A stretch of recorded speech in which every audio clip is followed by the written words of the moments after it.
और ये प्रधान हुए जो कुछ भी हुए उस दबंग में सब लोग आ गए है कि जिस गांव में जो लोग दबंग हैं वह जैसे चाहते हैं वैसे कर लेते हैं। किसी का रास्ता बंद कर दिया या कुछ भी कर दिया, दबंग है तो कर दिया। और ये प्रधान हुए जो कुछ भी हुए उस दबंग में सब लोग आ गए। गुरुदेव जी कि भारत एक लोकतांत्रिक देश, तो हमारे संविधान में ऐसा लिखा गया कि सबको एक समानता का अधिकार है। ज्यादा विशेषता हमारे भारत की है कि हमारे भारत का प्राण गांव में बसता है। तो गांव में रहने वाले लोग और गांव के जो प्रतिनिधि होते हैं, क्या उनका इस समय में जो कार्य प्रणाली चल रही है एक तरह से एक तंत्र का, और लोगों के साथ जो मतलब गलत न्याय मिल रहा है, इसके संदर्भ में आप क्या कहना चाहेंगे कि सरकार इसके प्रति क्या मतलब अपना कदम उठावे कि जिससे कि मतलब आम पब्लिक का, आम जनता का जो है नुकसान ना हो, अहित ना हो। आपने जो पूछा है उसका मैं जवाब दे रहा हूँ कि मतलब इस समय हमारे ही गांव में नहीं, भारतवर्ष के हर एक गांव में जमीन और रास्ता से संबंधित 80% विवाद है। कारण यह है कि सरकार के पास ऐसी कोई व्यवस्था नहीं है जो जमीन और रास्ता से संबंधित उसका निराकरण करें। और एक चीज और है कि ये भी देखने को मिल रहा है कि जिस गांव में जो लोग दबंग हैं वह जैसे चाहते हैं वैसे कर लेते हैं, जमीन के संबंधित में या रास्ता के संबंधित में। कुल कहने का मतलब यह है कि अगर कोई दबंग आदमी है तो जहां तक देख रहा है वहां तक अगर जमीन हमारा है, और कहते कहते उसका जमीन हो जा रहा है, या जो चाहता है किसी का रास्ता बंद कर दिया या कुछ भी कर दिया, दबंग है तो कर दिया।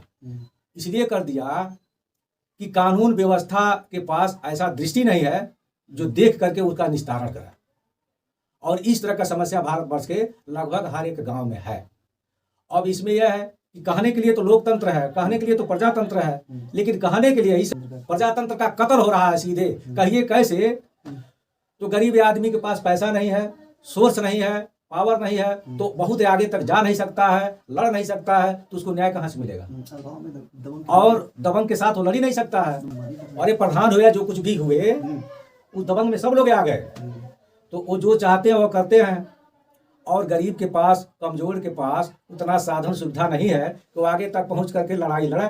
सरकार के पास ऐसी कोई व्यवस्था नहीं है जो गरीब को रास्ता मिले, न्याय पाने के तक मंजिल पर चला जाए। अच्छा, एक सवाल ऐसा कोई रास्ता गरीबों के लिए नहीं है। केवल कहने के लिए प्रजातंत्र है, चाहे लोकतंत्र कहिए चाहे समान भाव कहिए, सब कहने के लिए है, लेकिन देखने को नहीं मिल रहा है। अच्छा, एक गरीब गरीब होता जा रहा है, अमीर अमीर होता जा रहा है। अमीर या प्रधान या विधायक जो कुछ भी गुंडई करना चाहते हैं, बदमाशी करना चाहते हैं, दबंगई करना चाहते हैं, वो कर लेते हैं। गरीब ताकता है, ऐंठ करके रह जाता है। तो कैसे कहा जाएगा कि गरीब के लिए कोई रास्ता है? मेरा एक सवाल है, मान लीजिए अगर एक रास्ता जा रहा है किसी स्कूल के तरफ से, है ना, और उसके बगल में बंजर जमीन हो, चाहे गवर्नमेंट की जमीन हो, और वहां उस रास्ते से लगभग 50-60 लोग आने जाने वाले हों, क्या गवर्नमेंट मतलब उस रास्ते को पहले ब्लॉक करेगी या उनको रास्ता दे के उस अपने गवर्नमेंट जमीन को ब्लॉक करेगी?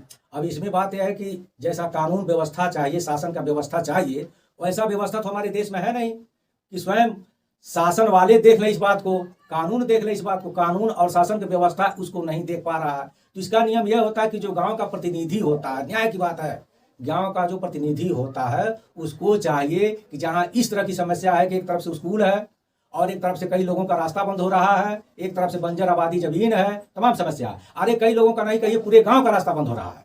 तो उनको प्रधान का कर्तव्य और धर्म ये बनता है कि गांव में एक सभा लगाते हैं, एक पंचायत करें, एक सभा लगावें और गांव के बड़े बुजुर्गों को सबको बुला करके और सबके सामने अपनी बात कहना चाहिए कि भाई स्कूल का बाउंड्री होगा, इसके कारण से पूरे गांव का रास्ता बंद होगा और पूरे गांव के बुजुर्ग लोग यहाँ पर आए हैं, सब लोग अपने अपने विचार को प्रकट करें। ओपिनियन पता किसके दिमाग में सरस्वती कैसा बुद्धि दे रहे हैं कि जमीन का व रास्ता का, स्कूल का सारा समस्या हल हो जाए। कहने का मतलब यह है कि सांप भी मर जाए और लाठी भी बच जाए, यानी रास्ता भी चल जाए और स्कूल भी रह जाए। तमाम हर एक समस्या का समाधान है, हर एक बीमारी का निदान है, लेकिन ऐसा खोज करने वाला चाहिए, ऐसा शोधने वाला चाहिए। तो गांव का प्रधान का कर्तव्य बन रहा है कि पूरे गांव के लोगों को सभा लगा करके सबके विचारों को सुने और सुनने के बाद कौन क्या कर रहा है, जो बात सबके सहमति से प्रसन्न हो जाए, सबके सहमति से पास हो जाए, हाँ ये बात सही है, तो तुरंत उनको सबका दस्तखत करा लेना चाहिए और प्रस्ताव बनवा लेना चाहिए।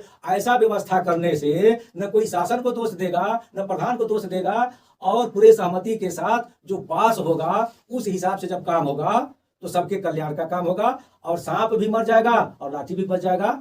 या जो है कि जो ईमानदारी की बात है, जैसे प्रधान का कोई भी काम ऐसा है किसी भी गांव में चाहिए कि जिस गांव में कोई काम ऐसा प्रधान कर रहा है रास्ता से संबंधित या स्कूल के संबंधित किसी भी संबंधित, और जिस काम करने से तमाम लोगों का रास्ता बाधित हो जाए और एक दो लोगों को आराम मिले, तो यह काम गलत है। ऐसे जगह पर प्रधान को खुलेआम खुली पंचायत